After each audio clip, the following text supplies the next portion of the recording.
Eat Your Backyard, my YouTube channel, where I tell you about all kinds of things, sometimes edible, sometimes subtropical, hopefully interesting.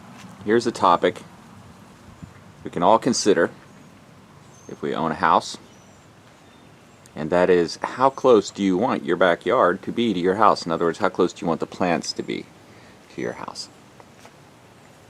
Depending on what you plant, they can be over your house pretty quickly, and there's some drawbacks to that.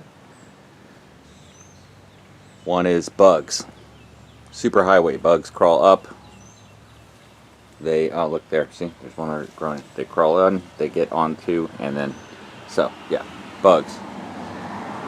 When you have pest control, they typically come put pest stuff along the bottom so that the bugs can't come up, and so that's undermined if they can come down. The other reason is, where I live in Florida, we get a lot of windy days. We get the sometimes tropical storms, hurricanes, etc., and that gets windy sometimes for days. So and then everything breaks and falls, and you don't want things falling on top of your house. So as a general rule, I don't let anything grow over my house. You can see this is an exception, but we'll talk about that. So as I stand under my roof, I should be able to see all things like this gigantic oak tree, which I'll have to deal with in some greater extent, also kept off of my house, because I don't want one of those heavy trees coming down. Now when things like this tree-formed thornless pad cactus fall down or crack, no problem, because it'll grow right back, and it's very soft, so it doesn't break anything. Same with this frangipane, the old plumeria. No worries if that thing cracks. But when you start getting up into the oak tree league, it really matters if it cracks on top of your house and lands on top of your roof. Damages your roof, lets water in. Now you get a situation. So this is a soft-tipped yucca, and it's one that I tree formed a long time ago. And I'll tell you a little something about tree forming soft-tip yuccas, since I thought you might ask. My shadow, Jungian shadow, is that they're very easy to grow from a cutting, and the process is very zen, very simple. Nothing to it. I'll demonstrate it. So I want this to be a tree-formed yucca and have this cool bark and 3 trunks. That's what I want. So this is what I call a sucker.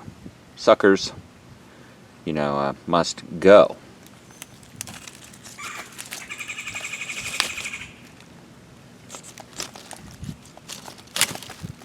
There we go. Okay.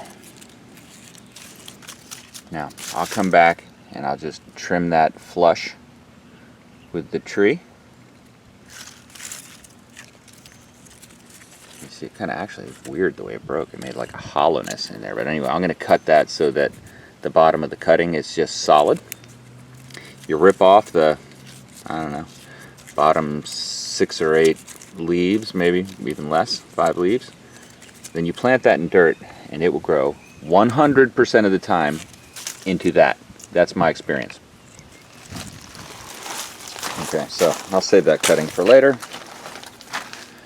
So what do we do with this? Well, it's gotten to the point where now the woody part of the yucca tree, which I was really surprised actually at how significant the woody part of it got, how tree-like it's become. I had no idea. I didn't really see them like this around the neighborhood much. I saw a couple big ones and kind of went for it, but now I realize that, holy mackerel, you can see the dead leaves up there. That's classic.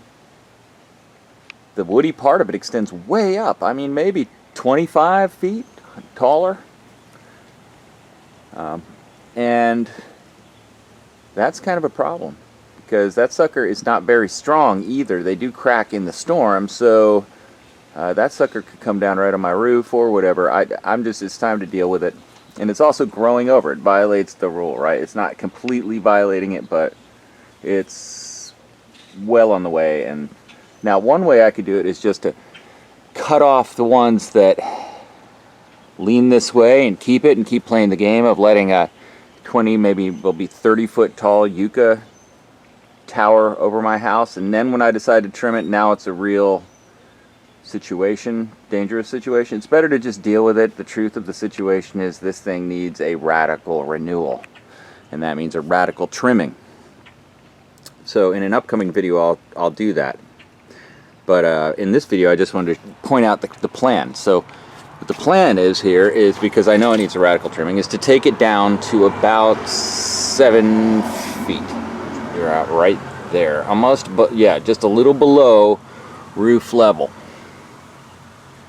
And maybe I'll let this one go. You can see there's one there. I see there's one here, and that kind of messes up the flow, so to speak, of what I want to do, even though it's a nice healthy one, but doesn't really fit the motif. I want to get rid of that and top all 3 of these. I'm just going to stubble them, and then I'll show you what happens. What happens is exactly what happened when I did that same thing, but at a higher level. I did it up here years ago, and then I did it down here first, and then I did it up here, so I've been letting it go higher.